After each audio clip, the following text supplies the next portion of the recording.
एक आटपाट नगर होतं. त्या नगरात महादेवाचं देऊळ होतं. एके दिवशी शिव पार्वती फिरता फिरता त्या देवळात आली. सारीपाट खेळू लागली. डाव कोणी जिंकला असं पार्वतीने गुरुवाला विचारलं. तेव्हा त्यांनी शंकराचं नाव सांगितलं. त्यामुळे पार्वतीला राग आला. तुला कुठं असेल असा त्याला शाप दिला.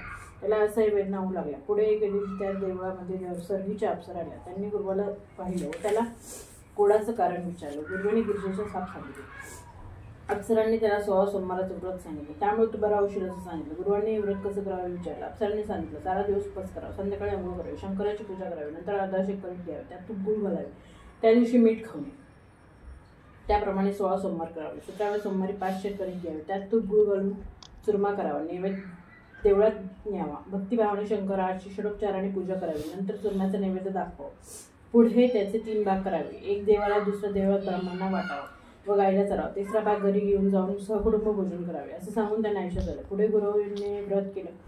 गुरु चांगला झाला. पुढे काही दिवसांनी शंकर पार्वती पुन्हा त्या देवळात आली. पार्वतीने गुरुवाला कुष्ठरहित पाहिलं. तेव्हा तिला 16 सोमवाराचं व्रत केलं त्यामुळे घडलं असं सांगितलं. पार्वतीला आश्चर्य वाटलं. तिने आपला रागावून गेलेला मुलगा कार्तिक स्वामी परत यावा म्हणून हे व्रत केलं. कार्तिक स्वामी ताबडतोब येऊन भेटला. पार्वतीने त्याला 16 सोमवाराच्या व्रताचा महिमा सांगितला. कार्तिक स्वामींनी व्रत केलं. कार्तिक स्वामींना फार दिवस देशांतराला गेलेला मित्र भेटला. कार्तिक स्वामी हे व्रत ब्राह्मणाला सांगितलं. मित्रानं लग्नाचा हेतू मनात धरून मोठ्या श्रद्धेने 16 सोमवाराचं व्रत केलं. त्याला मोठ्या त्या व्रताचं फळ मिळालं. राजाच्या हातीने त्याच्या गळ्यात माळ घातली. त्यामुळे राजकन्येशी त्याचा विवाह झाला. पुढे राजकन्येने त्याला विचारलं, मी आपणास कोणत्या पुण्याने प्राप्त झाले. त्याने 16 सोमवाराच्या व्रताचा महिमा सांगितला. तिने पुत्र प्राप्तीचा हेतू मनात धरून हे व्रत केलं. तिला सुंदर मुलगा झाला. तो मोठा झाल्यावर त्याने आईला विचारलं, मी कोणत्या पुण्याने तुला प्राप्त झालो. तिने त्याला 16 सोमवाराच्या व्रताचा महिमा सांगितला. त्याने राज्यप्राप्तीची इच्छा मनात धरून हे व्रत केले. एका नगरात आला असता तेथील राजाने आपली मुलगी दिली व राज्य घेतले. इतके होते काय ब्राह्मणाचा 17वा सोमवार आला. ब्राह्मण पुत्र देवळात गेला. देवा घरी बायकोला 5 शेर कणिक पाठवून 5 शेर कणकेचा चुरमा पाठवून दे म्हणून निरोप दिला.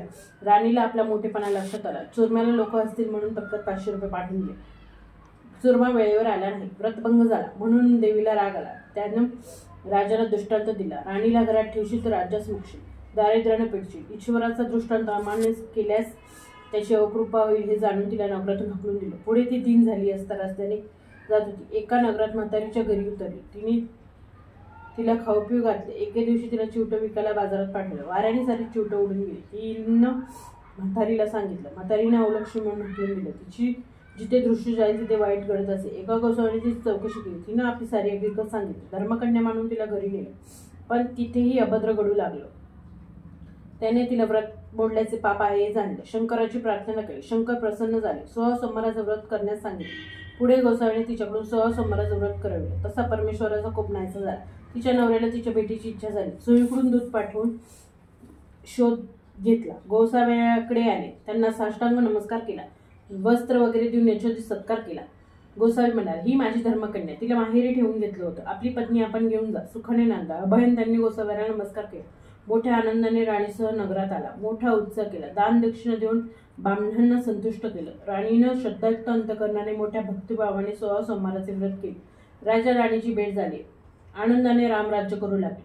तसे आपणही शंकराला प्रसन्न करूया, रामराज्य करूया. ती 60 उत्तराची कणी 5 तरी देवा ब्राह्मणांच्या दारी गायीच्या गोटी पिंपलीच्या प्राणी सफळ संपूर्ण.